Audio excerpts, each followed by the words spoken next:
정치평론가 이강윤의 오늘.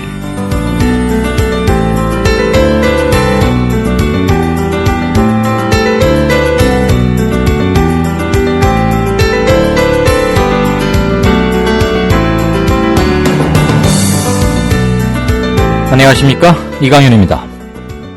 2월 24일 화요일 시작합니다. 제가 차례로 드리는 말씀 한번 잘 들어주시죠. 소통이 안 된다고 하니까 지난 연말부터 회의가 많아졌다. 그런데 회의가 변한 게 하나도 없다. 회의 방식이 바뀐 것도 내용이 바뀐 것도 없고 그냥 횟수만 많아졌다.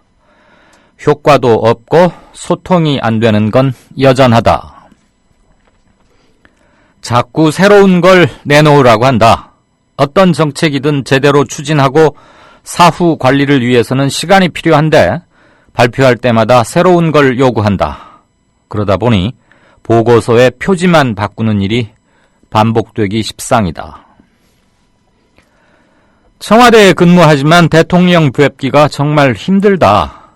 장관이나 참모들은 회의 때나 대형 책상에서 대통령을 한번 바라볼 뿐이다. 심지어 독대 한번 하지 못하고 청와대를 떠난 청와대 수석도 있었다. 3인방을 거치지 않고는 대통령 뵙기가 정말 어렵다. 그래서 정윤회 씨 국정개입 문서 파문 같은 게 벌어진 게 아닌가 싶다.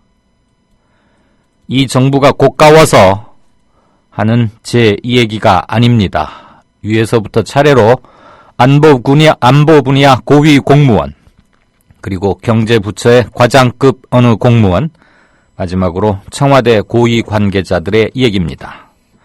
현 정부의 소통 상태를 가까이에서 지켜본 고위직들의 생생한 얘기입니다. 잠시 후에 시작합니다. 부장님, 대리운전은 뭐 부를까요? 대리운전 블랙박스 주는 1800-6606 대리운전이 있지 않은가? 20회 이용시 블랙박스를 주는 1800-6606 블랙박스 대리운전이요? 그럼 검색창에 블랙박스 대리운전을 검색해보게. 홈피에는 다양한 상품들도 있다네. 저기 부장님, 블랙박스 대리운전에서는 국민TV에 후원도 한다면서요. 자네도 블랙박스도 주고 후원도 하는 1800-6606 이용하게. 역시 대리운전은 1800-6606.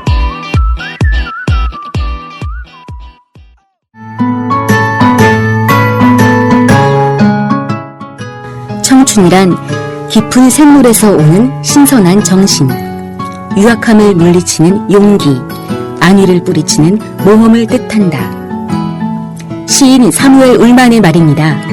1994년 300여 명의 회원으로 시작한 참여연대는 20년이 지난 지금 14,000명의 회원을 가진 한국의 대표적인 시민단체로 성장했습니다. 시인의 말처럼 참여연대는 앞으로도 청년의 마음으로 활동하겠습니다. 선역 없이 감시하고 비판하겠습니다. 더 좋은 세상을 위해 두려움 없이 도전을 멈추지 않겠습니다. 국민TV 청취자 여러분, 20살 청년 참여연대와 함께해주세요. 회원가입은 홈페이지 peoplepower21.org, 전화는 서울 723-5300번입니다. 시민의 힘으로 운영되는 단체, 참여연대는 정부 지원금을 받지 않습니다. 네, 2월 24일 화요일입니다. 내일이 박근혜 대통령 취임 만 2해가 되는 날이죠. 내일부터 이제 집권 3년 차가 시작되는데 올 한 해 얼마나 국정의 변화가 있을지 관심입니다. 뉴스 브리핑 시작하죠. 어서 오십시오. 송명훈 작가님. 네, 안녕하십니까. 김기춘 청와대 비서실장 후임 왜 이렇게 늦어진답니까? 오늘 민경욱 청와대 대변인은 춘추관에서 기자들을 만나서 인사에 관한 특별한 움직임을 감지하지 못했다고 말했습니다. 원래는 25일, 6일, 그러니까 내일 모레 사이에 새로운 인선 발표가 있지 않겠나 했는데, 지금으로서는 다음 달 1일 시작되는 그 중동 4개국 순방 이후로 그러니까 3월 초순이 좀 지난 이후에 발표가 되지 않을까 이렇게 봐지는데요. 그동안 후보 몰망에 있었던 한 10여 명의 사람들 중에서 아무래도 이 총리 인준 후폭풍이나 그 여당 지도부의 인적 쇄신에 걸맞는 인물을 선출하기가 어렵기 때문에 이런 그 지연 현상이 일어나지 않나 분석되고 있습니다. 누가 지금 후보 물망에 오르내리고 있습니까?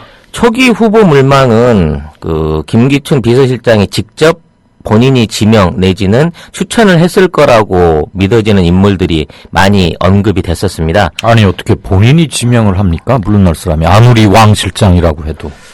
왜 그런 추측이 가능하게 되냐면 일반적으로 비서실장이 물러나게 되면 그 밑에 있는 비서관들도 대부분 이렇게 자리를 비우고 다음 사람이 올라왔을 때 그 사람에 맞는 인선을 할 수 있도록 그걸 제공해 주는 게 맞는데 이번 같은 경우에 그런 준비가 좀 부족한 것도 있었고요.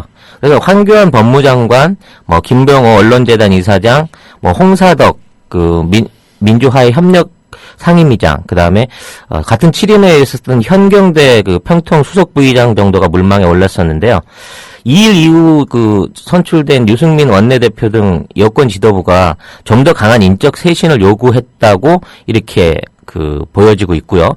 그 후로 통합형 후보들로 한광옥, 김원길, 한독수, 권영세 씨 등이 이게 다시 추가 후보군에 올랐습니다만은 아무래도 야당과의 관계에 있어서 지명의 대결의 어려움을 놓고 지금 또 어느 정도 인선 작업이 진행 중인 것으로 알려져 있습니다. 그 이외에도 경제통으로 불리는 이한구 전 새누리당 의원, 한덕수 무역협회장, 김학성 도로공사 사장, 이주영 의원까지 약 14-15명의 후보를 놓고 인선을 준비 중인 것으로 지금 확인되고 있습니다. 네. 오늘 국회에서 어떤 두 사람이 눈물의 상봉을 했다는데 의형제라도 된답니까? 오늘 이완구 총리가 지명 이후에 우윤군 새정년 원내대표를 만나서 눈물을 흘리는 장면을 연출했었는데요. 두 사람은 여야를 대표하는 양당의 대표의원으로서 상당히 많이 다투고 서로 경합했던 것으로 이렇게 믿어졌는데, 네. 도와주지 못해서 마음 아팠다, 훌륭한 파트너, 인생의 선배인의 마음의 변화가 없다면서 눈물을 보였고, 서로 끌어안으면서 화답하는 그런 화기애애한 장면을 연출했다고 하네요. 네. 두 분의 우정이 참 부럽군요. 네. 자, 중앙선관위가, 권역별 석패율 제도, 그리고 정당 명부제, 이런 것들 제안했어요. 상당한 변화와 파장이 예상되죠. 네. 그렇습니다. 이게 석패율 제도라고 하는 것이 어떤 현재 지역주의에 묶여있는 한국의 정치 상황을 바꿔보기 위해서 독일식 제도를 가져다가 이게 같이 한국 안에서 실시를 해보자고 많은 연구가 있었고 특히 야당 측에서 많이 주장을 했었었는데요. 네. 의외로 선관위가 이것을 먼저 드러내 보였습니다.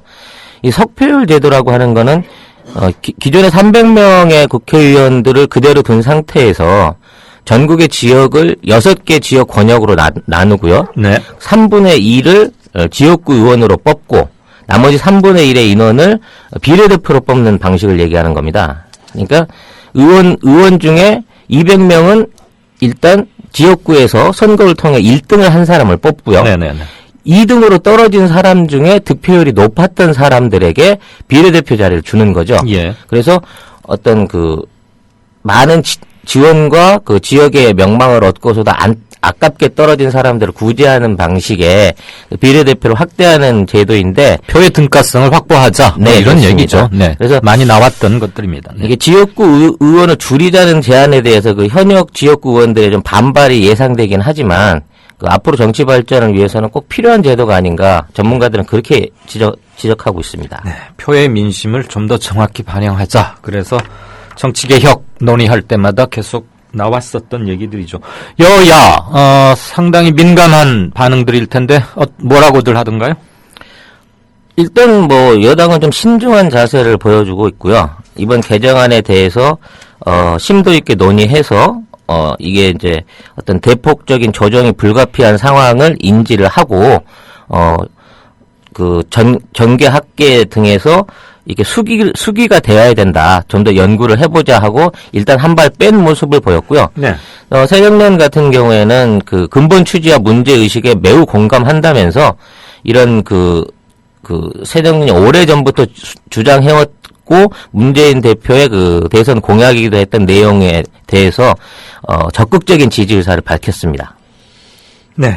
군납비리 수사 속보 좀 볼까요? 어제 황기철 해군 참모총장이 그 배 이름이 통영함이었던가요? 네, 통영함에 관련해서 네. 사의를 표명했고 후임 참모총장의 정호섭 중장이 내정됐다는 것은 우리가 이미 전해드린 바가 있고 관련 수사 속보만 좀 압축해 볼까요?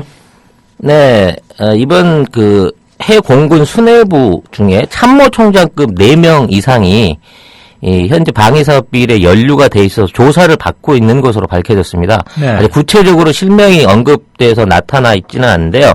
예비역 대장과 중장 등 4명을 수사 대상에 올려놓고 내사를 벌이고 있다고 나와 있는데요. 특히 공군 참모총장 A씨 같은 경우에는 무기업체에 실질적으로 근무를 하면서 헬리콥터 사업 등 로비에 관여한 탈세 혐의로 검찰 수사를 받고 있는 중이고, 예. C 전 해군 참모총장 같은 경우에는 무기 수입업체 고문으로 입찰에 관여해 오다가 이게 수사 대상에 오른 것으로 알려져 있습니다. 특히 또 해군 사관학교장을 지낸 D 예비역 중장의 같은 경우에 아예 개인 사무실을 차리고 네. 로비스트로 활동을 했다고 해요. 그래서 도피설, 잠적설 이렇게까지 흘러나오고 있는데 이렇게 장성급 그러니까 예비역 장성들이 실제로 병선 비리에 한꺼번에 이렇게 연루돼 가지고 합동 조사를 받는 상황은 굉장히 처음 있는 초유의 일이고요. 네. 이 혐의들이 다 사실로 밝혀진다고 하면 그 여파가 그 밑에 있었던 영관급 중령 대령급까지 이렇게 이어져 내려갈 수 있기 때문에 일파만파 퍼질 수 있지 않을까 하는 그런 걱정을 하고 있습니다. 이 사람들 진짜로 별 달았던 사람들 맞습니까? 이제 새로운 별을 하나씩 더 달게 되겠죠. 네. 국제 유가가 추가 하락할 것이다. 이런 얘기가 나오는데 근데 국내 유가는 요즘 다시 주유소 가보니까 오르고 있다고요? 네, 그렇습니다. 지난달 중동산 두바이 유가가 45달러에서 올해 한 2월 들어서면서 반등해서 약 56달러로 한 20% 이상 상승하는 그런 모양을 보여줬었는데요. 그에 따라서 국내에 있는 주유소들이 1,200원대 주유소들이 거의 없어지고 이제 1,300원대에서 1,400원대 기름값을 바라보고 있습니다. 근데 국내 키움증권 같은 경우에는 아직 국제 유가가 지금 바닥이 아닌 상태이고 이 저유가가 상당히 오랫동안 유지될 가능성이 보이며 6월 상반기 이전에 40달러를 밑돌 가능성이 높다고 네. 전망을 내놓고 있습니다. 네네. 그런데도 불구하고 국내 정유사들이 계속 기름값을 올리고 있는 것은 이건 이제 이중의 어떤 폭리를 올리고 있는 거와 마찬가지거든요. 이중이요? 네, 왜냐하면 국내에 인도되는 석유값들은 대부분 3개월 전 인도 가격을 원칙으로 하기 때문에 네. 지금 올라가고 있는 상황이 사실은 시기적으로 맞지가 않습니다. 아하. 근데 현실로 아직 인도받지 않은 올라 있는 기름값을 지금 적용해서 기름값을 올려봤다가 이달 말쯤에나 다시 하향세로 넘어들게 된다고 하면 그건 국민들한테 이중의 부담을 또 정유사 입장에서는 이중으로 가는 것이 되는 거거든요. 그러니까 몇 달 후면은 실제 인상분을 그때 가서 또 반영해서 또 오를 수밖에 없다. 지금 이런 얘기인 거죠. 실제로는 더 내릴 가능성이 있는데 지금 올려받고 지금 올려있기 때문에. 그렇습니다. 네, 만약에 유가가 추후에 변동을 하면 그 역시 또 반영이 된다. 네, 그렇습니다. 알겠습니다. 이게 선물 거래여서 최소한 3개월의 시차가 나니까 이런 일이 생기는 게 아닌가 싶습니다. 네. 뉴스 브리핑 잘 들었습니다. 지금까지 송명훈 작가였습니다. 네, 감사합니다. 속보를 하나 전해드리겠습니다. 지금 막 들어온 속보입니다. 국가정보원은 터키에서 잠적했던 18세 김모군, 현재 IS에서 훈련을 받고 있다고 공식적으로 밝혔습니다. 다시 한번 말씀드립니다. 지난 연말 터키에서 잠적한 김군이 현재 IS 영토 내에서 IS 훈련을 받고 있다고 국가정보원이 방금 공식 확인 발표했습니다. 미디어 협동조합을 아시나요? 우리는 정치 권력에 눈치 보지 않습니다. KBS, MBC와 달리. 다만 수만 조합원의 통제를 받습니다. 우리는 광고 자본에 의존하지 않습니다. SBS와 달리. 다만 수만 조합원의 조합비로 운영합니다. 우리는 사주가 한 사람이 아닙니다. 조중동 등 족벌 언론과 달리. 다만 수만 조합원이 주인입니다. 그래서 미디어 협동조합이 만드는 국민TV, 국민라디오, 국민TV 뉴스는 가장 순도 높은 뉴스를 선사하고 있습니다. 조합원으로 함께해 주십시오. 조합원 가입과 문의는 홈페이지 국민.tv 또는 서울 전화 3144-7737로 하시면 됩니다.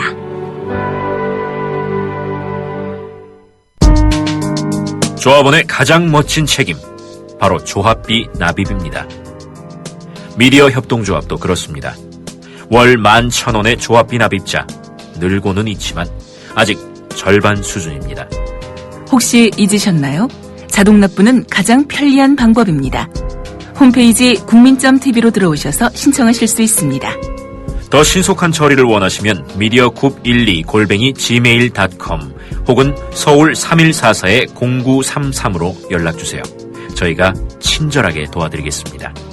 미디어 협동조합은 조합원 여러분의 조합비의 무게를 실감하고 있습니다. 공정 뉴스로, 그래서 자부심으로 보답하겠습니다. 네, 5시 47분입니다. 잠시 게시판 보고 다음 코너 들어가죠.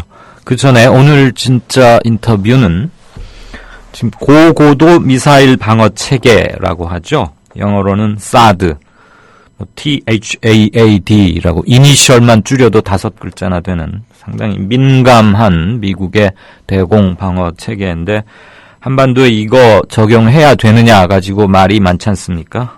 이 관련해서 평화와 통일을 여는 사람들이라는 단체의 오미정 사무처장 연결해서 견해를 좀 들어보겠습니다.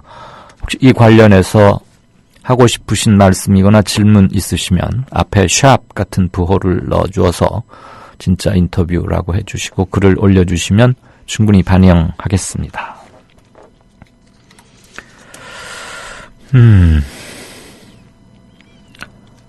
블루벨벳님, 이제 막 새로 고침을 눌렀더니 블루벨벳님 글이 먼저 보이네요. 다른 나라들의 경우 IS 가입했던 또는 가입이 의심되는 사람들은 귀국 자체를 금지시키더라고요. 잠재적 테러리스트 같은 걸로 구분을 해서 말이죠. 우리나라는 그 김군이 만약 귀국하려고 하면 어떻게 할지 궁금하네요.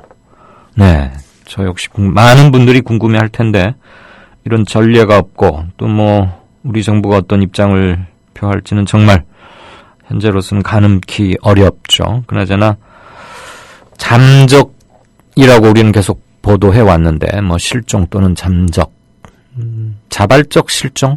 어쨌거나 약 한 달이 넘었죠. 제 기억에 한 달이 조금 넘은 것 같습니다. 현재 IS에서 군사훈련을 받고 있는 걸로 공식 확인이 됐습니다.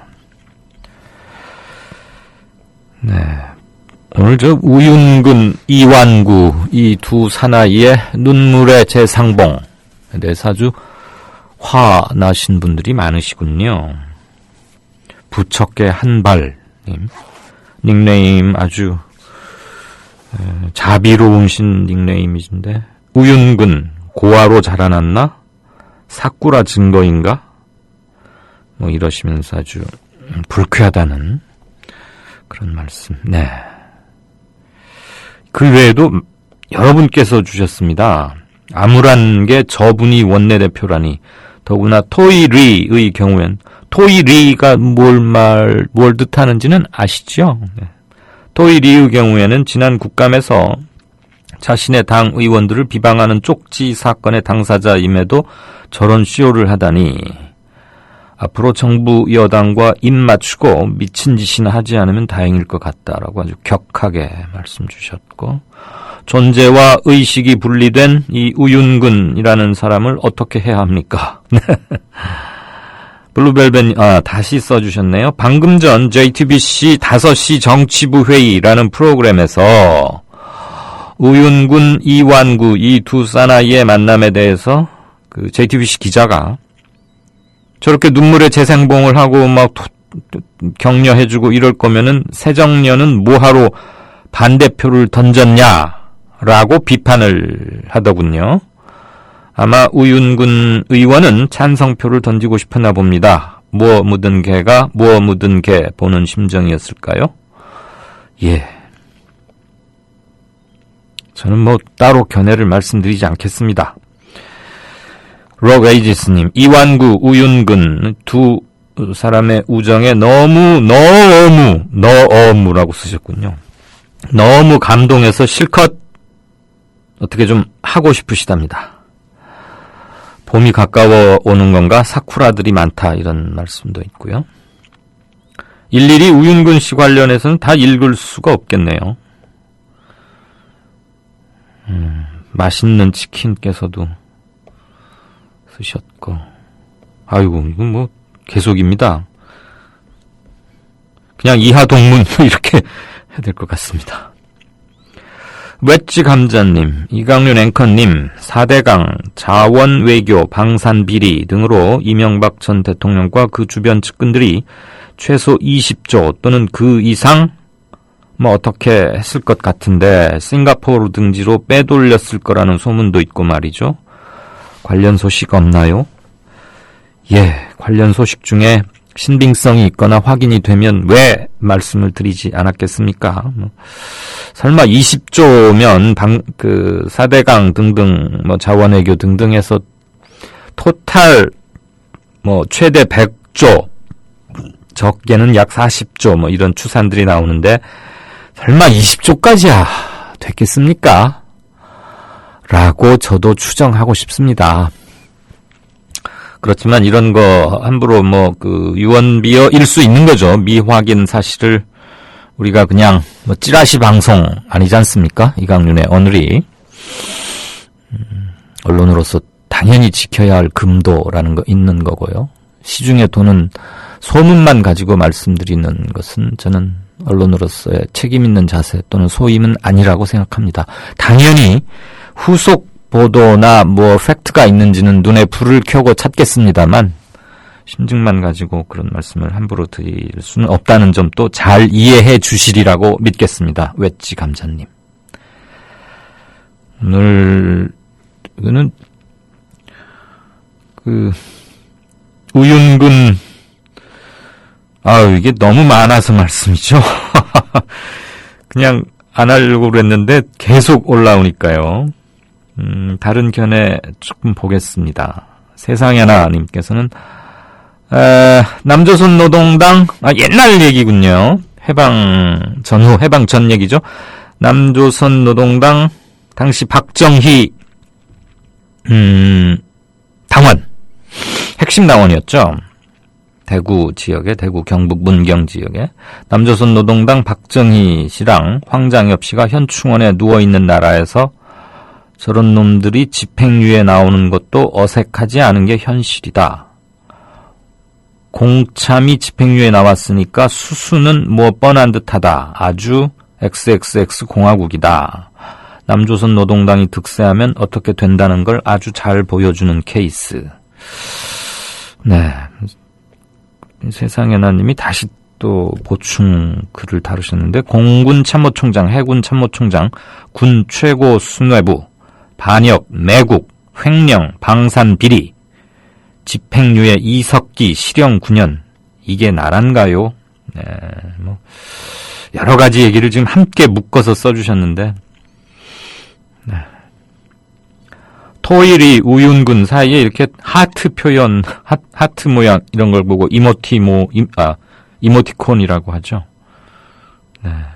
눈물의 상봉이 오늘 뭐 압도적입니다. 그린비 이게 그 외솔 최현배 선생이 제안했던 그 단미, 그린비, 거기에서 따오신 그린비인가요? 마음에 있는 사람을 마음에 두고 그리워하는 남자, 정인, 연인, 이것을 그린비로 부르자고 외솔 최현배 선생이 일제시대 때 제안했다는 얘기가 생각이 납니다만. 자, 그린비님의 말씀은 사드에 투입되는 11조 원을 경항모, 그러니까 본격 항모 말고 약간 사이즈가 작은 경항모 한 척 건조하고 차세대 전투기 F-35A를 수직 이착륙이 가능한 F-35B로 그래서 이제 바꿔가지고 기종을 좀 더 업그레이드 시키자는 거죠. 그래서 그 정도 40대 탑재하는 게 오히려 사드 그 미사일 방어 체계 하는 것보다는 우리 국방에 더 도움이 되지 않을까 생각합니다. 물론 일본과 중국이 반대하겠지만요. 어차피 주변국에서 찬성할 국방력 강화는 없다고 봅니다. 100% 동의합니다.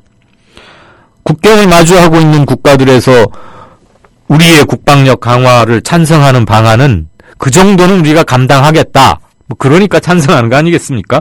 국방력 강화를 어디 주변국 승인이나 동의를 받고 하는 건 아니지 않습니까? 자주국방이 뭡니까? 네, 그린비님 견해 고맙습니다. 그 F-35A, F-35B 이렇게 40대 탑재하는 경항모 등등 군사 관련 지식이 굉장히 많으신 분이 아닐까 싶습니다. 사석도 아니고 공석에서 무슨 눈물의 상봉까지 하느냐 실망이 크다 우아무개 씨라고 후루루 님께서도 꾸짖어 주셨습니다. 하우스 맥주님 얘기 들어볼까요? 핵발전소 연장 음모에 대한 주의를 좀 환기시켜 주시면 고맙겠습니다. 가뜩이나 잘 까먹는, 잘 잊어버리는, 그리고 투표도 좀 자기 마음에 안 들게 하는 그런 국민이 대다수인 나라잖아요. 라고 하면서 지금 고리 지역에서 이제 정식 야당 대표, 문재인 대표도 이거 언급하고 그렇게 하고 있죠. 네, 이거가 분명히 여론화, 공론화 될 소지는 굉장히 높아 보입니다. 올 상반기 갈수록 말이죠. 알프레드 헤르조그. 외국분은 아니실 텐데요. 팟빵으로 PC 버전을 처음 참여해 봅니다. 좋은 방송 감사합니다. 고맙습니다. PC 버전으로도 팟빵을 들을 수 있나 보군요. 어저께 올려주신 청취자 게시판에 확인 부탁한다면서 올려주신 거 저도 뉴스케이하고 제 따로 아는 후배 기자들한테 이렇게 토스는 해놨는데 아직 보고는 못 받았는데 우리 이강윤의 오늘 청취자분들의 정보력 및 취재력이 훨씬 직업적인 기자들보다 뛰어나군요. 맛있는 치킨님의 견해보죠. 지난 1월부터 보직 사무관들에게 37만 원가량이 지급된 사실을 확인했습니다. 면장 그리고 동장 등이 해당된답니다. 주민들에게 가장 영향력 있는 공무원을 대상으로 선거 준비를 하고 있는 이 정부의 깨알 같은 솜씨에 몸서리가 쳐지네요. 네, 공식 확인 그 근거 이른바 팩트가 중요할 텐데 맛있는 치킨님께서 그 증빙까지 하시진 않으셨습니다만 뭔가 충분히 팩트로 인정할 만한 무엇이 있기 때문에 이렇게 쓰신 게 아닌가 한데 아마 이들 업무 만약 이게 맞다면 업무 관련해서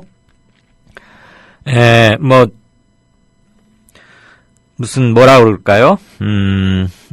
격려 이런 것 그렇게 보여지지 않을까 싶습니다. 그나저나 이 지급 명목 및 재원, 그 다음에 이거 분명히 나랏돈 집행하는 것일 테니까 무슨 세목에서 어떠한 명분으로 지급하는지 이런 것들을 이제 추가하고 확인, 안행부 출입기자 등이 좀 해줘야 할 일인데 말이죠. 맛있는 치킨님 대단히 감사합니다.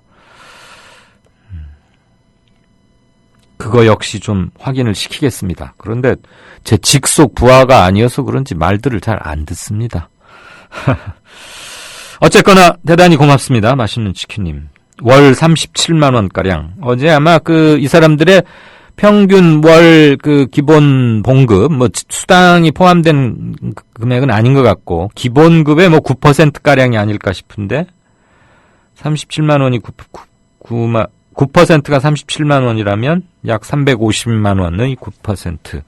네, 이런 것들 좀 다시 추가 확인을 해보겠습니다. 호들갑님, 투표하기 싫어집니다. 진짜 정치인들은 다 똑같은 듯. 또 지지율이 조금 오른다 싶으니까 똥볼을 차는군요. 네. 왜 이런 견해를 호들갑님께서 쓰셨는지는 다 아실 거고요.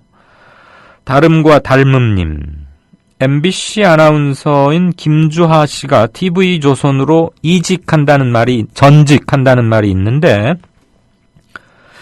정상적인 MBC의 김주하는 대학생들의 롤 모델로 인기를 얻었던 것이지 TV조선의 김주하는 그냥 TV조선의 일부분 뿐이다 라고 하고.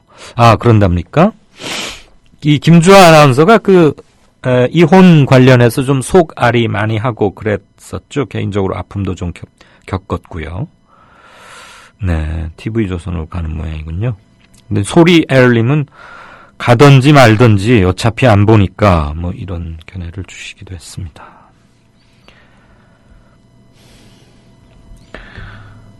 윤근아, 민한당이니? 라고 북두칠성님께서 써주셨는데, 민한당, 아주 오랜만에 들어보는 당입니다. 북두칠성님 제법 연세가 있으신 게 아닌가. 노여워하진 마십시오. 민한당이라 그러면 그때 이중대의 대명사처럼 된 이민우, 당시 총재, 유치송, 이런 사람들이 활약했죠. 그 유치송 씨의 아들이 유일호, 지금 새누리당 의원, 며칠 전 개각돼 국토교통부 장관으로 취임, 아직 취임은 하지 않았죠. 네, 그 유치송 씨, 이민우, 유치송 등등이 활약했던 그 정당이 민한당입니다. DJ와 YS의 협업에 의해서 이들은 그 다음 총선에서 아주 10여 석인가 밖에 얻지 못하면서 자연 소멸, 흡수 소멸돼 버렸죠. 네. 그 눈물의 상봉이나 참 한번 해가지고 큰 문제가 되는군요. 조금만 한두 개 더 보겠습니다. 소통하는 김에요. 이거는 논란이 있을 수도 있는 말씀 같습니다만 어쨌거나 모든 이에게는 표현의 자유가 확실히 있는 공간이니까요. 박카카님이라는 분께서 북한이나 IS 욕 못하겠다. 이 말은 지금 북한이든 IS든 욕을 못하겠다 이런 문장으로 이해해야 되겠죠? 이 주장하시는 바에 동의, 찬성 여부를 떠나서 이 문장의 정확한 의미가 북이나 IS 욕 못하겠네요. 이 말은 북한도 IS도 함부로 욕 못하겠다. 이런 말씀으로 읽힙니다. 동의 여부는 물론 청취자 여러분들의 다 판단 몫이시니까요. 네. 진짜 인터뷰 관련해서는 사드의 실효성 관련해서 주명 아빠님께서 견해를 주셨습니다. 반영하도록 하겠습니다. 나항인님 견해 볼까요? 복지하기가 힘들다고 선별해서 복지한다고 정부에서 그런 의중이 있는 것 같은데 병원에 갔다가 의사 선생님한테 이런 얘기를 들었습니다. 수술해서 척추에 쇠를 받고 뛰어다니는 사람은 복지 혜택을 받지만 수술할 돈이 없거나 몸이 정말 안 좋아서 수술할 수 없는, 그런데 진짜로 복지가 필요한 사람은 막상 복지를 받을 수가 없다. 정부의 선별적 복지가 이런 복지는 아니길 바란다. 네. 자칫 놓치기 쉬운 제도와 제도 사이에서 마치 손가락 사이로 모래가 빠져나가듯이 빠져나갈 수 있는 이런 것들 좀 촘촘하게 복지의 망을 짜서 제도의 틀을 잘 갖춰서 정말 필요한 부분인데 못하는, 소외되는 분들이 없도록 하자는 그런 건강하신 제언으로 이해하겠습니다. 나항인님, 제가 이해한 게 맞죠? 이슬님, 세월호 사건 일어날 때는 울지 않더니만 친구와 상봉을 하니까 울어? 유치 짱이다. 라고 이슬님께서 써주셨습니다. 이슬님 댓글 짱이십니다. 네, 나머지 댓글들은 조금 있다가 다시 한번 체크하겠습니다. 박근혜 정권은 용산 참사 진상규명에 대한 약속을 했었습니다. 후보자 시절에. 하지만 대못을 받고 살인진압 책임자였던 김석기를 공기업 사장에 낙하산 임명을 시킵니다. 삼성 반도체 공장이나 정부에서 그 자료를 또 안 내놓고 영업 비밀이란 이유로다가 화학약품, 전리방송 다 감추어 놓고서는 이 피해자 가족들한테 입증 책임을 지라는 것은 말도 안 되기 때문에 분명히 그 안에 아이들이 살아있을 거라고 생각을 하고 있는데 그 귀중한 시간에 어떠한 시도도 하지 않고 진행도 하지 않았다는 게 우리로서는 너무나 가슴 아프고 정말 아마 평생 천추의 한이 될 것 같습니다. 권력이 불편해하는 사람들, 그래서 발언권을 잃은 사람들, 그들의 목소리를 거침없이 전파하는 뉴스K. 장악당하지 않은 뉴스 K. 밤 9시 당신의 선택을 기다립니다. 비유를 좋아하는 박근혜 대통령. 2014년 2월 5일. 작은 과제 하나라도 비정상의 뿌리가 뽑힐 때까지 끝까지 추진해 나가는 것이 중요합니다. 이런 점에 있어서는 국무조정실은 불독 같은 정신이 불독보다 진돗개가 더 한번 물면 그냥 살점이 완전히 뜯어져 나갈 때까지 안 논다 그래요. 그래서 진돗개를 하나 딱 그려놓으시고 우리는 진돗개 같은 정신으로 한다. 하여튼 이거를 없애기 위해서는 우리가 모든 수단을 다 동원해야 된다고 생각을 합니다. 이게 농담인데 나중에 여러분들이 회의 다 끝나시면은 규제에 대한 얘기는 별로 생각이 안 나시고 진돗개 얘기만 그래서 제가 일부러 이런 얘기를 하는 거예요. 잊어버리지 말라고. 진돗개 비유에 이어 퉁퉁 불어터진 국수 비유가 나오는데 이번에는 반드시 법안의 국회 통과를 위해서 총력을 다해 주시기 바랍니다. 우리가 음식을 차려도 국수가 따끈따끈할 때 이렇게 먹어야 소화도 잘 되고 맛도 있고 또 제대로 먹은 것 같은데 이게 시간이 한참 지나서 그냥 탱탱 불어 터지고 맛도 없어질 뿐 아니라 영양도 없고 그건 누가 먹겠습니까? 이게 정책도 타이밍이 중요해서 뭐 부동산법이라든가 뭐 여러 가지 우리가 시행하려는 것도 제때 딱딱 이렇게 통과가 돼야 또 시장의 수요에 맞춰서 이게 확확 효과적으로 나가지. 그게 그냥 300일을 묵히고 이렇게 해서 다 퉁퉁 불어터진 국수같이 이거는 시행이 돼도 별로 효과가 없을 수 있거든요. 그리고 1년여 뒤인 2월 23일 우리 경제를 생각하면 저는 좀 불쌍하다는 생각도 들어요. 뭐 여러 노력이 필요하지만은 지난번 부동산 3법도 작년에 이제 어렵게 통과가 됐는데 그거를 비유로 하자면은 아주 퉁퉁 불어 터진 국수입니다. 근데 그걸 그냥 먹고도 우리 경제가 부동산이 좀 힘을 내 가지고 꿈틀꿈틀 움직이면서 활성화되고 집 거래도 이렇게 많이 늘어나고 그랬거든요. 그러면 불어 터지지 않고 이렇게 아주 좋은 상태에서 먹었다면 얼마나 힘이 났겠습니까? 그래서 우리 경제가 참 불쌍하다. 그런 불어 터진 국수 먹고도 힘을 차리는구나. 그래서 앞으로는 좀 제때제때 그런 거 먹일 수 있도록 중요한 이런 경제 활성화를 위한 법안들도 좀 통과가 지금 1년 넘은 것도 많이 있지만은 그래도 좀 다 힘을 합해서 통과시키고 우선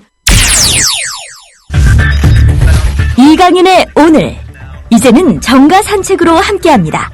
정치권 동향 생생하게 풀어드릴 분은요.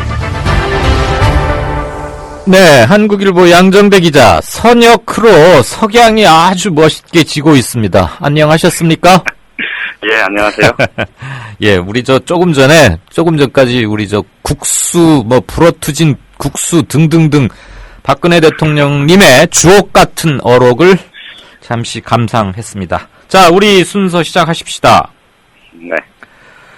선관위가 상당히 파격적인 걸 제안했어요. 정치관계법 개정. 여야 어떨까요?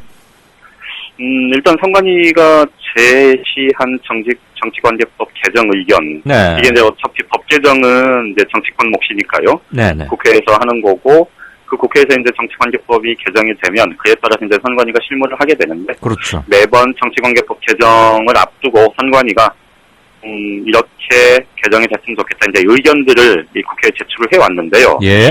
그런데 이번에 제출한 개정 의견을 보면 말씀하신 대로 좀 상당히 파격적인 내용들이 좀 들어 있습니다. 네.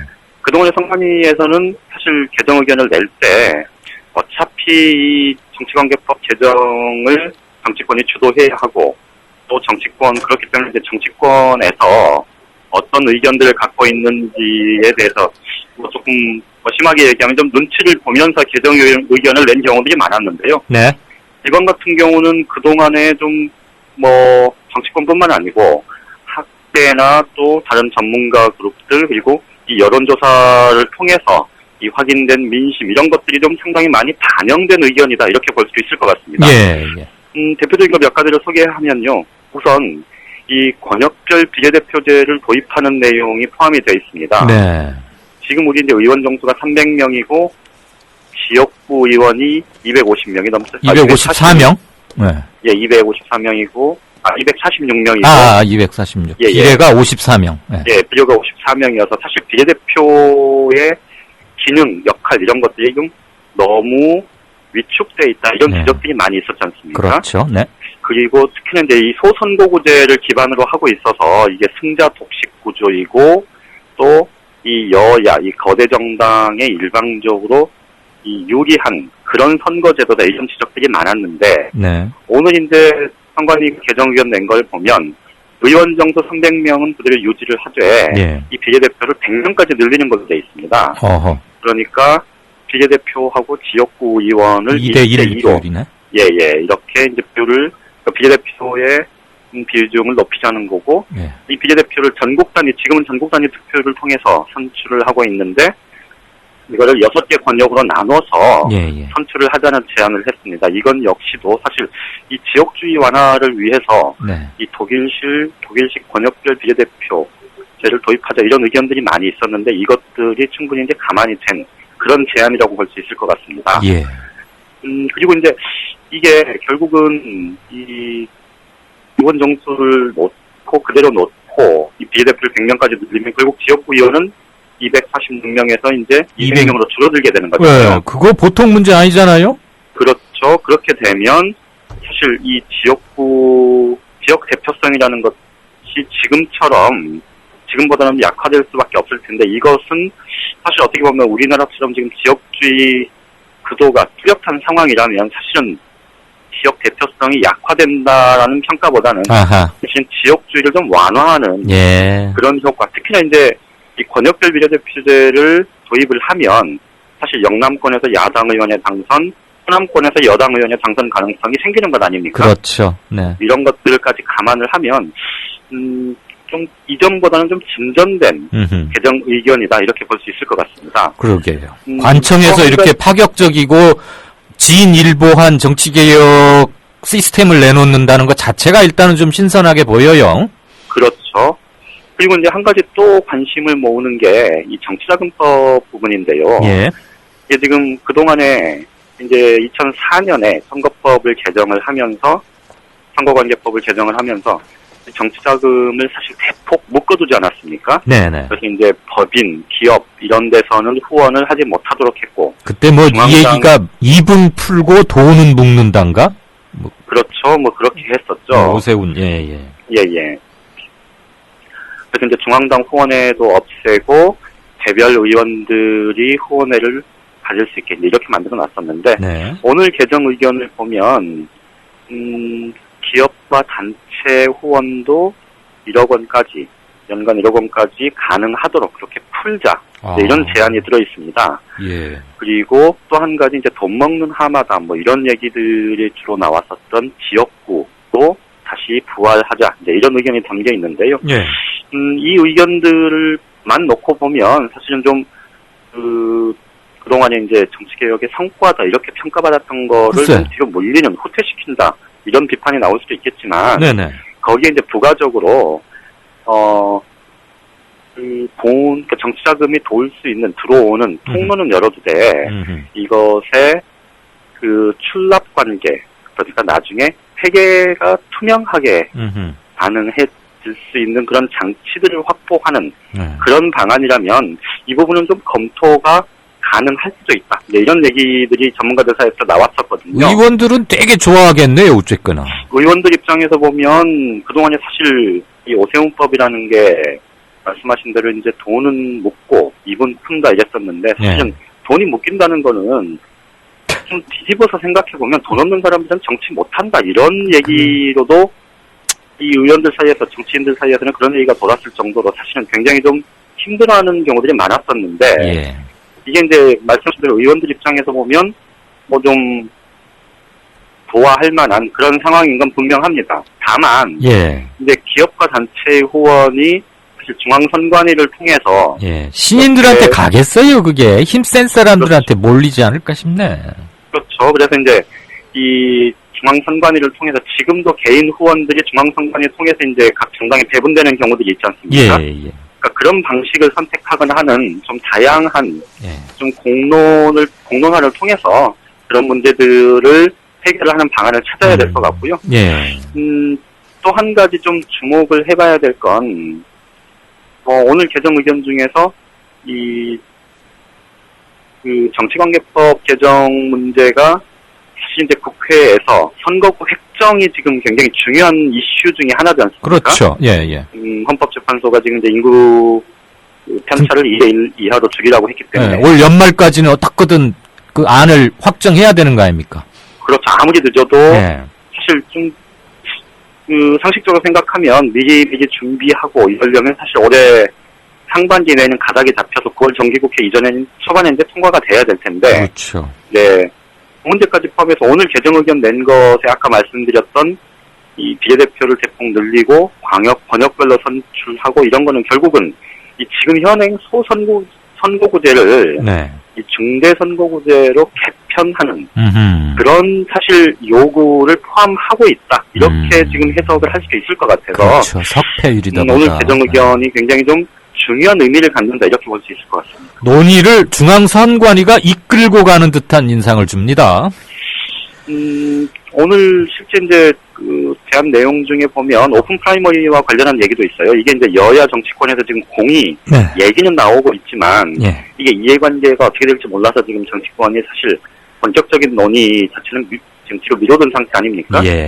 이거에 대해서도 지금 뭐 오늘 상관인가 공식적으로 이제 제안을 해놨고 근데 문제는 정치권이 실제로 이제 논의를 어떻게 진행할 건가인데 원래 사실 정치개혁 특위를 여야 원내대표가 지난번에 설 연휴 전에 만나서 20명으로 여야 동수로 꾸리기로 했었잖아요. 어제 원래 이걸 꾸리기 위한 그 논의가 국회 운영위원회를 통해서 이제 진행했었는데 그런데 정개특위가 아직 구성이 안 된 상태입니다. 이게 왜 그런고 하니 이 선거구를 조정을 해야 되는 상황이어서 또 조정 대상 선거구가 굉장히 많잖아요. 많죠. 그러다 보니까 뭐 선수에 상관없이 내가 정개특위에 들어가겠다 이렇게 지금 자청하고 나선 의원들이 부득이수여서 여야 모두에서 지금 이런 정리를 못하고 있다고 합니다. 그러니까 이건 다시 뒤집어서 얘기하면 지금 이해관계가 바로 내년이 총선이고 그래서 이 이해관계가 굉장히 민감한 의원들이 이 총회 관심사로 지금 정개특위를 바라보고 있고 정개특위에 들어가려는 사람들이 워낙 여야 모두 많아서 각 당 내부에서 조정을 못해서 정개특위 자체가 지금 꾸려지지 못하고 있다. 이거는 뒤집어 보면 지금 오늘 파격적으로 선관위가 제시한 지역구를 200명으로 줄이고 비례대표를 100명으로 늘리고 사실상 중대선거구제 비슷한 논의까지 진행을 시켜야 되는 그런 상황에 정치권이 과연 갈 수 있겠느냐 라는 데 대해서는 사실 조금 뭐랄까요 그 가능성이 높지 않는 것 보인다. 같다. 이렇게 말씀을 드릴 수밖에 없는 상황인 것 같습니다. 자기들 숙제 자기들이 풀기 쉽겠습니까? 잘 들었고요. 양 기자님, 그 통화 끊고 나서 저기 우윤군 대표실에 좀 잠깐 들렸다 가주실래요? 우리 청취자분들이 너무 전하실 말씀이 많아서 그 눈물로 상봉한 두 남자 중에 한 분은 지금 국회에 남아 계시다며요. 시청자 게시판이 아주 후끈하다고 가서 그 말만 좀 꼭 전해주세요. 제가 방송 때문에 못 갑니다. 알겠습니다. 내일 연결하십시다. 고맙습니다. 정가산책, 지금까지 한국일보 정치부의 양정대 차장이었습니다. 국민 라디오를 또 국민 TV를 읽는다? 미디어 협동조합 콘텐츠의 관문, 국민TV 뉴스를 아시나요? 뉴스K 등 국민 TV의 모든 기사, 조간 브리핑 등 국민 라디오의 인기 콘텐츠, 주요 방송의 녹취와 뉴스메이커와의 대담, 주요 원고 대본이 여러분을 기다립니다. 국민 라디오와 국민 TV를 한눈에 만나세요. news.국민.tv 모바일 접속은 m.news.국민.tv. 정치평론가 이강윤이 함께하는 국민라디오 이강윤의 오늘.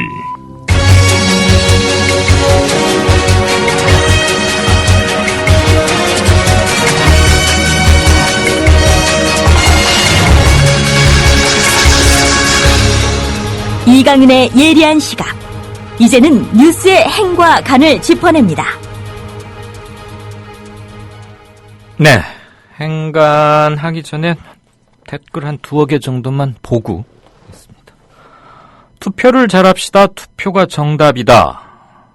라는 너무나 당연한 얘기를 닉네임으로 쓰시는 분께서는 투표란 더 나쁜 사람을 떨어지게 하기 위해 덜 나쁜 사람을 뽑는 것이다. 이런 얘기를 주위에서들 많이 말씀하신다라고 적어주셨습니다.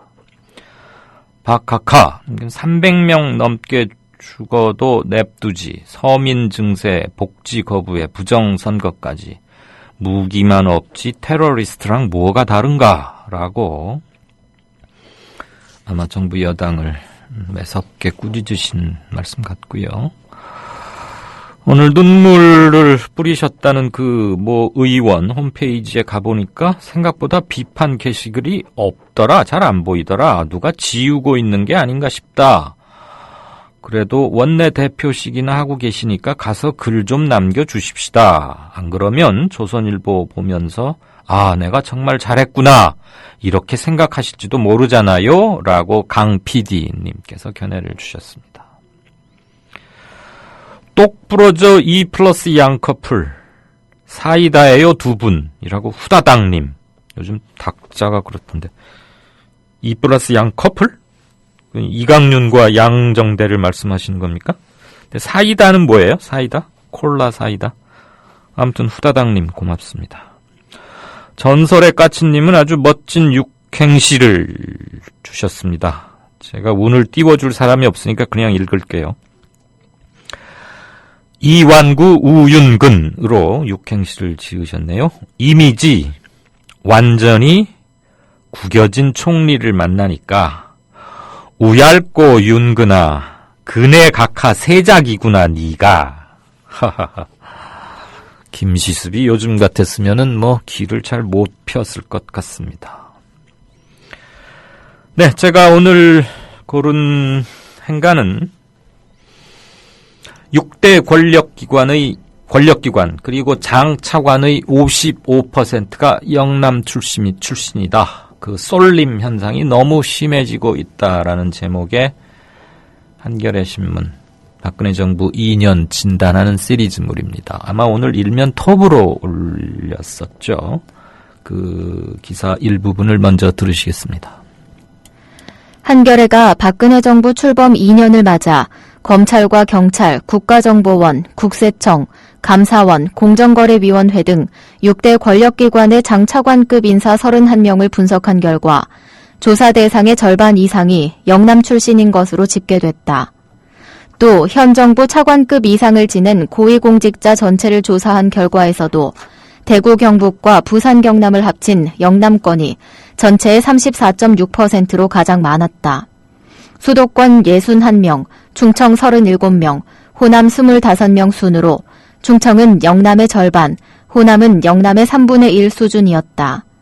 한겨레의 이번 조사는 박근혜 정부에서 임명된 청와대와 각 부처 및 소속기관, 대통령 소속위원회와 자문기구의 장차관급 인사, 그리고 한국은행 총재, 부총재와 검찰총장 등 모두 211명을 대상으로 했다. 네, 먼저 대구, 경북, 그리고 부산, 경남, 이른바 영남 지방에 계시는 건전한 상식의 소유자, 이 신시민들, 주민 여러분들께는 노여워하시지 마시라, 서운해하시지도 말아주십사라는 말씀을 간곡하게 정중하게 드립니다.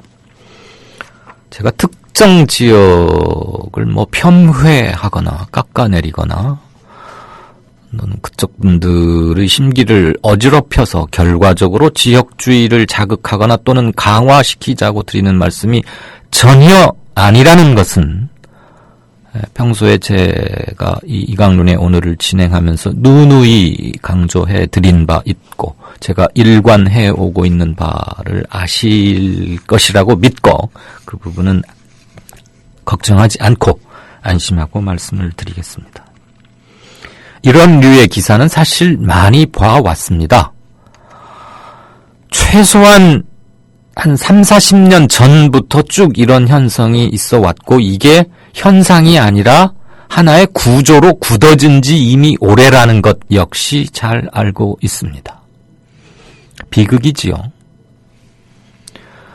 어딘가 교수를 하다가 박정희 전 대통령으로부터 총애를 받아서 국회의장까지 지낸 이효상 씨라는 분이 계십니다. 아주 오래전 얘기입니다.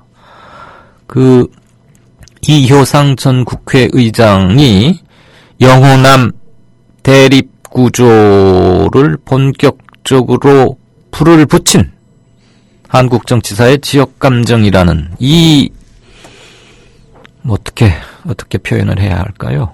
이 망국적 지역병을 정치에 접목시킨 장본인, 좋지 않은 일을 한 사람이란 뜻의 말이죠. 장본인.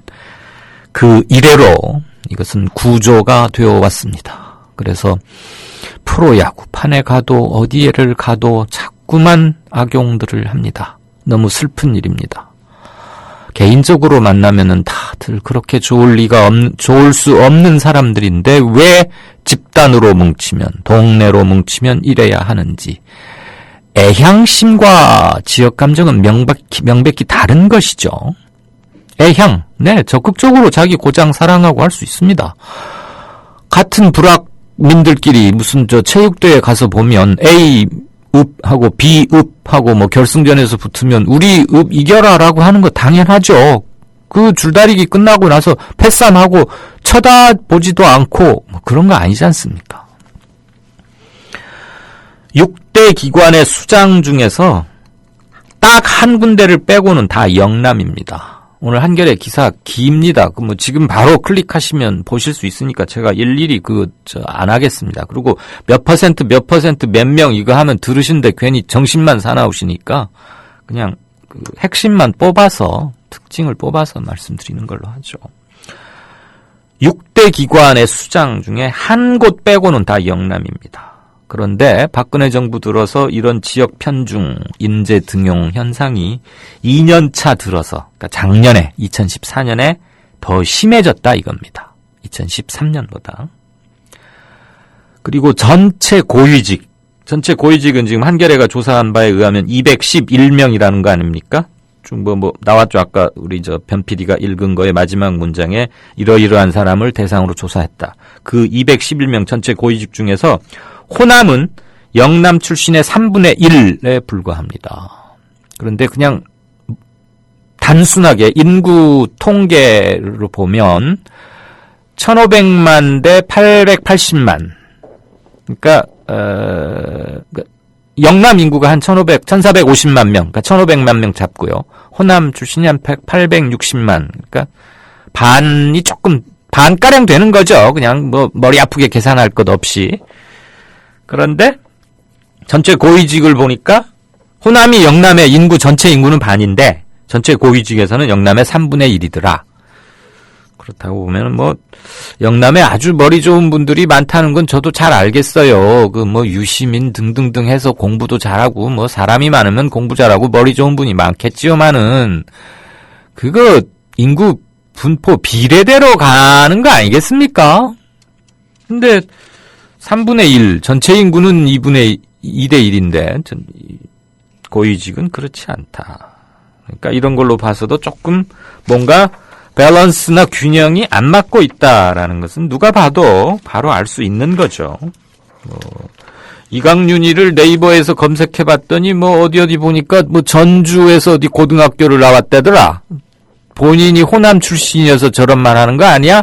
라고 생각지 말아주십시오. 저는 제 스스로 인재라고 한 번도 생각을 해본 적이 없기 때문에, 그리고 서울에서 오래 살아서요, 특별한 지역 소속 의식 그런 거 없습니다. 다만,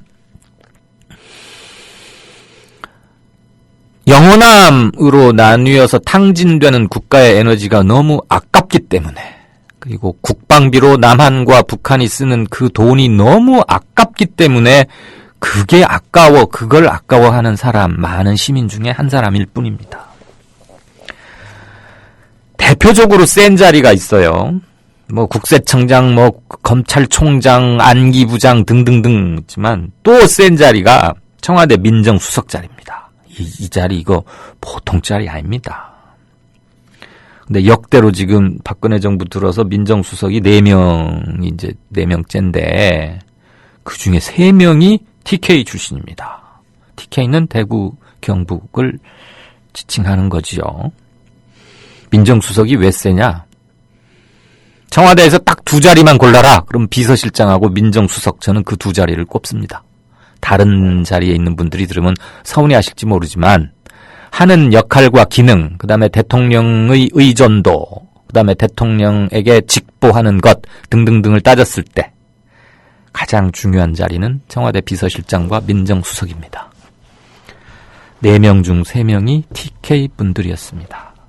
TK 쪽에만 민정수석에 갈 만한 분이 특별히 많이 배출된다고 저는 생각하진 않습니다. 아울러 사정 라인, 그러니까 수사하고 조사하고 이러는 거 있죠. 그쪽 청와대 사정 라인에서 무려 7명이 역시 영남 1색입니다.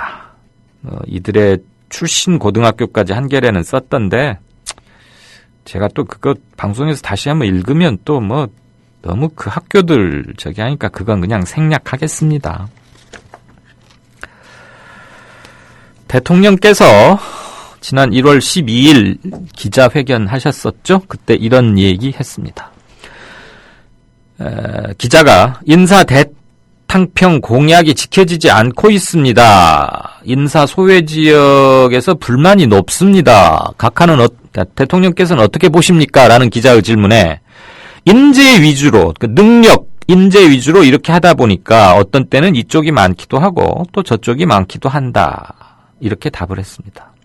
그러니까 능력만 보고 뽑을 뿐 출신 지역에 대해서는 전혀 신경도 안 썼고 어디 출신, 능력만 보다 보면 그쪽으로 겹칠 수도 있다.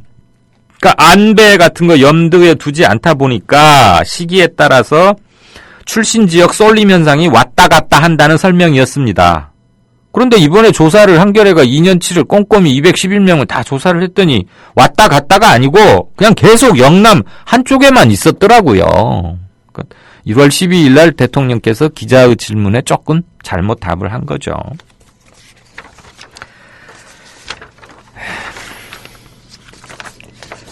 제 생각을 짧게 말씀드리겠습니다. 그냥 1번.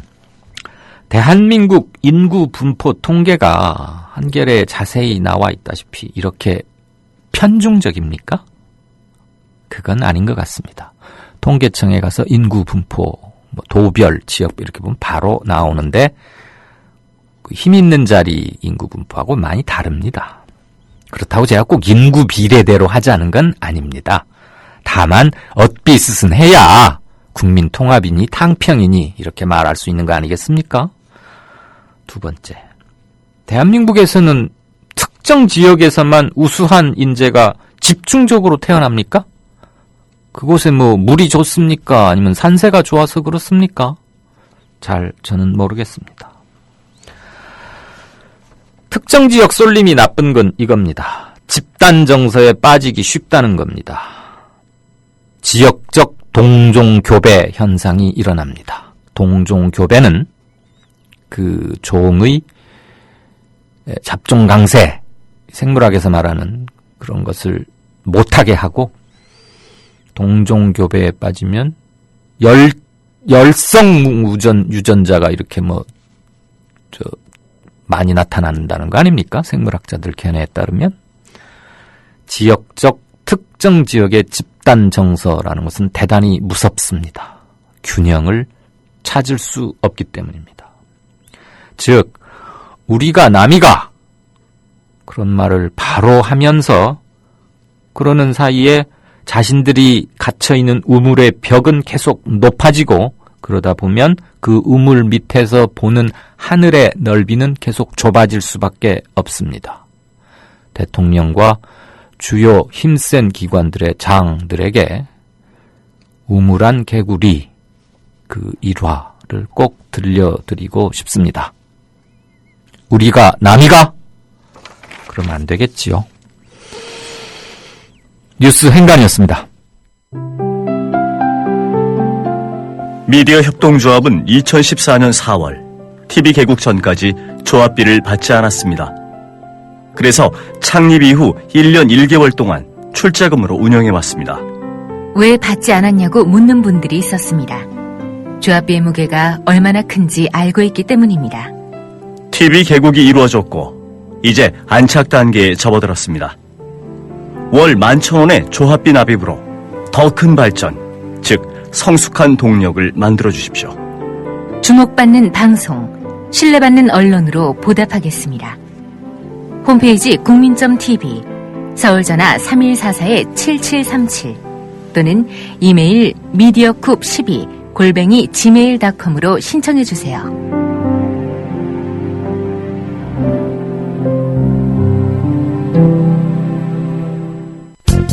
자정 팟캐스트의 파라다이스가 열린다. 화요일 0시 기생충의 신비로운 세계로 안내합니다. 정준호, 정혜진의 기생충 펀팩트. 수요일 0시 고양이와 사람의 알콩달콩한 밀당. 한쌤의 야옹스럽게. 목요일 0시 군사안의 모든 것 거칠고 시원하게 확 까드립니다. 화라 안배. 금요일 0시 여성 기혼자들의 영원한 딜레마.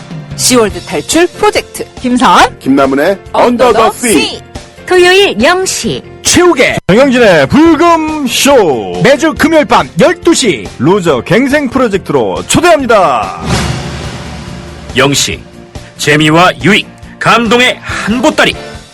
잊지 마세요. 국민라디오 채널 고정입니다. 지금 여러분께서는 정치평론가 이강윤이 진행하는 이강윤의 오늘을 듣고 계십니다. 이강윤의 오늘은 팟캐스트 포털 팟빵에서 다시 들으실 수 있습니다. 의견과 건의가 있으시면 게시판에 남겨주세요.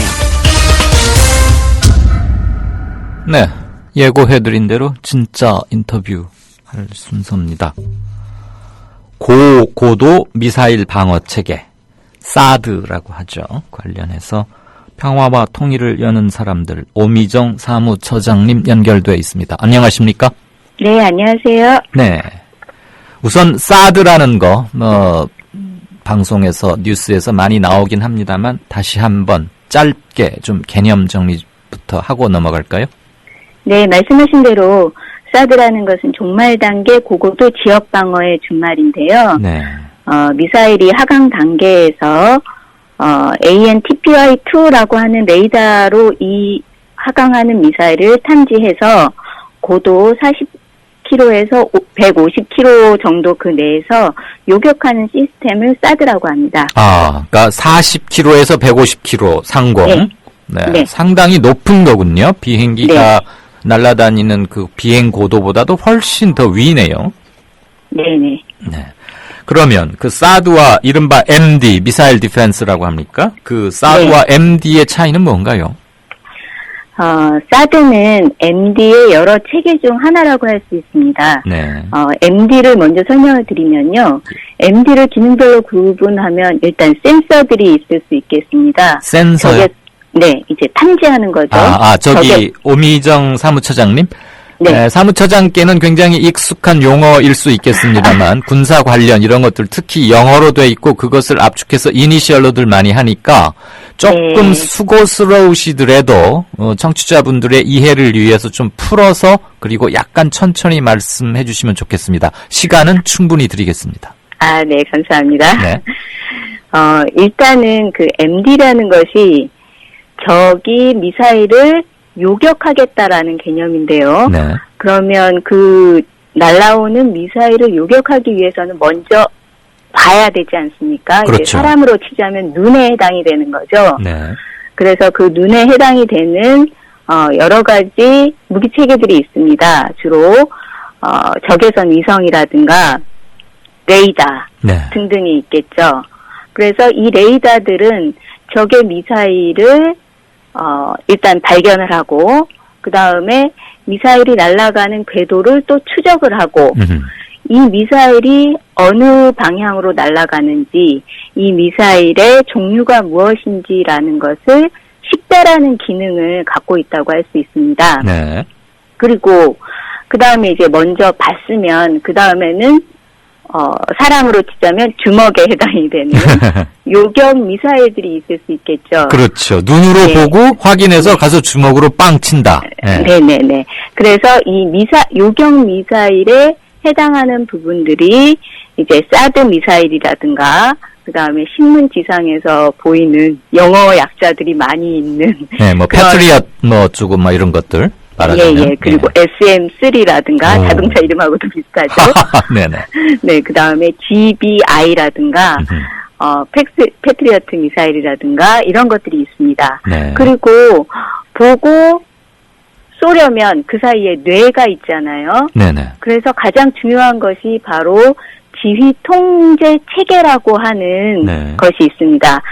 미사일을 탐지하고 추적하고 식별하고 요격하는 이 모든 과정을 다 사람의 뇌에서 판단을 하잖아요. 네. 통과를 하고 그런 이제 프로그램이 바로 지휘 통제 체계라는 것이 있습니다. 네. 이렇게 MD를 기능별로 구분을 할 수가 있는데 사드라는 것은 앞에서 말씀드렸다시피 레이더 종류 중에서 약 1000km 정도를 탐지할 수 있는 ANTPY-2라고 하는 레이더와 네. 그리고 요격 미사일 그리고 사격 통제 시스템 요렇게 구성이 되는 예. 그 한 세트의 어떤 MD 체계 중에 하나라고 볼 수 있는 거죠. 네. 그러면은 MD 체계 중에서 사드가 뭐 제일 이렇게 진전된 또는 첨단이라고 할 수 있는 건가요? 아닌 건가요? 이제 가장 최근에 개발된 미사일 MD 체계 중에 하나이기는 하지만 네. 가장 최첨단이다 또 이렇게 말씀을 드릴 수는 없고요. 알겠습니다. 그 고도, 높이에 따라서 이렇게 구분하는 네네네. 거다 이렇게 이해하면 되겠습니까? 네. 그러면 결국 문제는 이제 우리 뭐 이제 가장 뭐 우리에게 미사일 그러면 아무래도 중국이나 어디 러시아보다는 일단 북한을 먼저 상정하는 거 아니겠습니까? 네, 그렇죠. 그럼 북한에 고고도로 이렇게 발사하는 그런 북한이 그런 미사일을 보유하고 있나요? 보유하고 있죠. 있나요? 그럼 그게 우리 영토, 한반도의 남측 부분, 우리 대한민국, 참 표현이 없네. 남한 측 그 영토, 영해나 영토로 떨어질 수도 있나요? 쏘면? 예. 제가 이 부분을 하나씩 말씀을 드릴게요. 그래 주시죠. 예. 예. 북한이 보유하고 있는 탄도미사일이 약 800개에서 1000여 기 정도로 추정이 되고 있습니다. 총 개수가요? 네네네. 그 중에서 600에서 800개 정도가 네. 단거리 미사일이죠. 네. 그래서 이 단거리 미사일은 남한으로 날아올 수 있겠죠. 예. 그런데 이 단거리 미사일들은 고도가 낮아요. 아하. 낮아서 이 사드 미사일로 요격을 할 수는 있긴 하지만 그게 아주 일부분에만 해당이 되는 겁니다. 그러니까 모기 잡는데 소 잡는 칼 쓰는 격이다 이 말이죠. 예, 네. 그렇죠. 네. 그리고 나머지 미사일 중에서 200개 정도가 네. 사거리가 1000km 정도 되는 노동 미사일이고 요것들은 좀 더 높이 올라가는 미사일들인 거죠. 그런데 북한에서 한국은 1000km 다 이내잖아요. 그렇죠. 네, 길어야 400km, 500km밖에 안 되잖아요. 그렇죠. 노동 미사일을 그래서 정상 발사로 해서 쏘면 네. 딱 한반도 밖으로 이제 날아가 버리니까 네. 이것은 이제 남한을 공격하기 위한 것이 아니다. 이렇게 이제 볼 수 있는 거죠. 네. 그런데 이제 최근에 나오는 얘기들이 국방부에서 주로 이런 얘기들이 많이 나오는데 그래서 이 노동 미사일을 그러니까 아주 그 발사하는 각도를 아주 높여가지고 네. 고고도로 쏜다 이렇게 표현을 할 수가 있습니다. 그러니까 공을 던지는데요. 네. 가장 멀리 나갈 수 있는 각도가 네. 보통 45도 각도로 공을 던져야 제일 멀리 나간다고 하잖아요. 그렇죠. 포물선 거리상. 예, 네. 그렇죠. 그런데 이 공을 머리 위로 던지면 거의 그 자리로 떨어지지 않습니까? 그렇죠. 네네네. 예, 그래서 그런 것처럼 국방부 관계자들이 이 노동 미사일을 발사각을 높여서 발사를 하면 한반도 남한 측으로도 떨어질 수 있다. 그렇죠. 네. 그러면 이때 이 노동 미사일을 요격하기 위해서 사드가 필요하다. 네. 이런 논리를 요즘 많이 얘기를 하고 있습니다. 예. 그런데 이런 것들이 이제 이론상으로는 가능한 얘기이긴 네. 한 거죠. 네네. 근데 멀리 갈 수 있는 거를 굳이 가까운 데 떨어뜨리려고 발사 각도를 거의 직각에 가깝게 해서 이렇게 물론 경우의 수로는 가능하지만 굳이 그러겠느냐. 뭐 이제 그 미사일 만들려고 돈도 많이 쓰고 기술도 많이 개발했을 텐데 과연 그게 상식적인 것이냐 이런 합리적 의문은 가능한 것 같고. 제가 그 부분을 조금만 더 말씀을 드릴게요. 그러니까 이론상으로는 아까도 말씀드렸다시피 발사각을 높여가지고 쏘면 노동 미사일이 대한민국 영토로 이렇게 떨어질 수는 있겠지만 군사 작전 측면에서는 타당성이 매우 낮은 비현실적인 주장이라고 볼 수 있는데요. 예. 첫 번째는 이렇게 노동 미사일을 발사각을 높여서 이렇게 사거리를 줄여서 우리 남한 땅에 떨어지게 하려고 하다 보면 미사일의 비행 시간이 길어지고 아하. 또 탄지나 요격이 아주 쉬워져요. 네. 그리고 탄도의 명중률도 아주 낮아진다고 나와 있습니다. 그러니까 오히려 북한이 그렇게 노동 미사일을 발사각을 높여서 쏘면 남한 입장에선 이것을 요격하기가 되게 쉬워지는 거죠. 예. 그럼 북한 입장에서는 왜 굳이 그렇게 쏘겠냐 이런 겁니다. 네. 그래서 이것을 요격한다고 사드를 도입해야 될 근거가 되지 않는다는 거죠. 그거보다는 근거리 저탄도 미사일에 대한 요격 체계를 갖추는 게 우리로서는 더 필요한 거 아닙니까? 그거는 이미 패트리어트 3라고 하는 미사일을 이미 구입을 하고 있습니다. 이미 갖춰져 있기 때문에 그렇죠. 굳이 사드라는 요격 체제를 굳이 도입해야 될 이유가 되지는 않는다는 거죠. 그런데 미국은 우리한테 왜 이거 자꾸 하는 게 좋겠다고 은근히 하라고 자꾸 꼬드기고 부추깁니까? 그래서 말씀드렸다시피 북한의 탄도미사일을 즉 남한으로 날아오는 북한의 탄도미사일을 잡으려고 하는 게 아니다. 결론적으로는 그렇게 말씀을 드릴 수 있겠습니다. 네.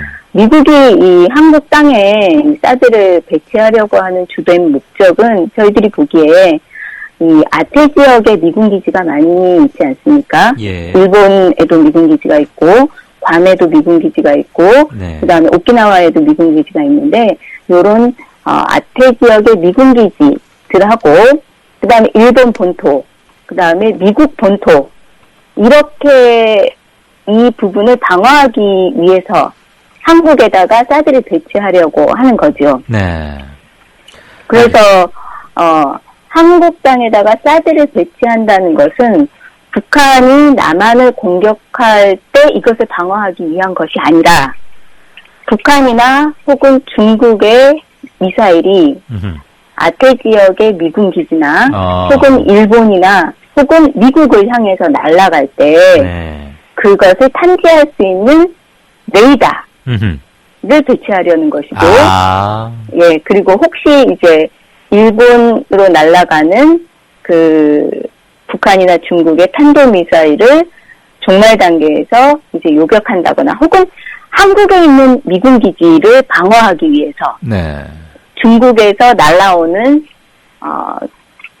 중거리 미사일을 요격하기 위해서는 한국에 있는 미군 기지에 이것을 갖다 놓으려고 하는 이런 의도가 있다고 볼 수 있는 거죠. 일종의 미국으로 보자면 중국이나 북한, 가상 적국이라고 할 수 있는 이 두 나라의 가장 근접한 곳에 레이더 기지를 전진 배치시키고 싶다. 뭐 이렇게 이해하면 그렇죠. 되겠습니까? 네, 그래서 저희는 이렇게 표현합니다. 한반도에 사드가 배치된다고 하는 것은요. 네. 이것을 주한미군이 운용을 하든 혹은 한국군이 도입을 하든 결국은 한국은 미국 MD 체계, 그것도 중국이나 러시아를 겨냥한 미국 MD 체계의 최전방에 있는 전초기지가 된다. 이렇게 저희들은 표현을 하고 있습니다. 그 대신 미국에서는 한국 걱정 마라. 사드 이렇게 하면 우리의 그 미사일 디펜스 MD 체제, 즉 우리 우산 속으로 너희들을 끌어들여와서 비 안 맞게 해줄 테니까 걱정 말고 우리 하자는 대로 하자. 계속 이러고 있는 거 아닙니까? 그럼 우리는 그 우산 속으로 들어가면 비 안 맞는 거 아닌가요? 그 우산이라고 하는 개념이 이제 억제 전략이라고 보는 건데요. 네. 근데 여기에서 저희가 이제 짚어야 되는 부분은 미사일 디펜스라고 하는 부분은 기본적으로 적국의 미사일이 날아오면 이것을 요격하겠다. 네. 이것이 아니고요. 네. 그 전 단계가 있습니다.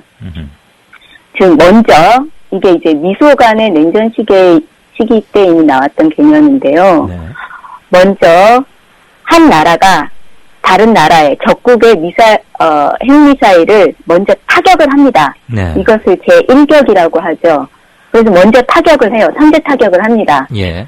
그러면 그 적국의 미사일들이 한꺼번에 다 말살되지가 않으니까 거기서 살아남은 미사일들이 있을 거지 않습니까? 그러겠죠. 네. 그 살아남은 미사일들이 이제 보복 공격을 하러 날라올 때 네. 이거는 얼마 되지 않겠죠.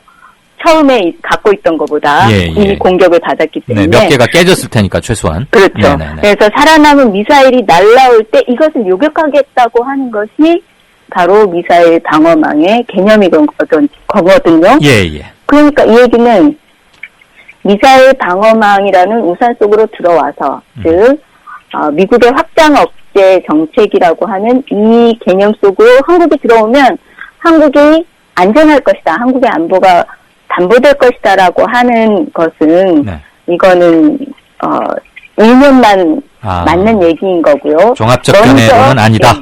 먼저 이제 선제 타격이라는 이 행위가 있기 때문에 기본적으로 북한에 대해서든 혹은 중국에 대해서든 미국이나 일본이나 등이 먼저 선제 타격을 하고 선제 타격을 하고 나면 거기서 살아남은 북한이나 중국의 미사일이 한반도나 혹은 일본 땅으로 날아갈 때 이것을 요격하겠다고 하는 거니까 이미 전쟁이 벌어져 있는 상태라고 볼 수 있는 거죠. 알겠습니다. 다음 질문 드리겠습니다.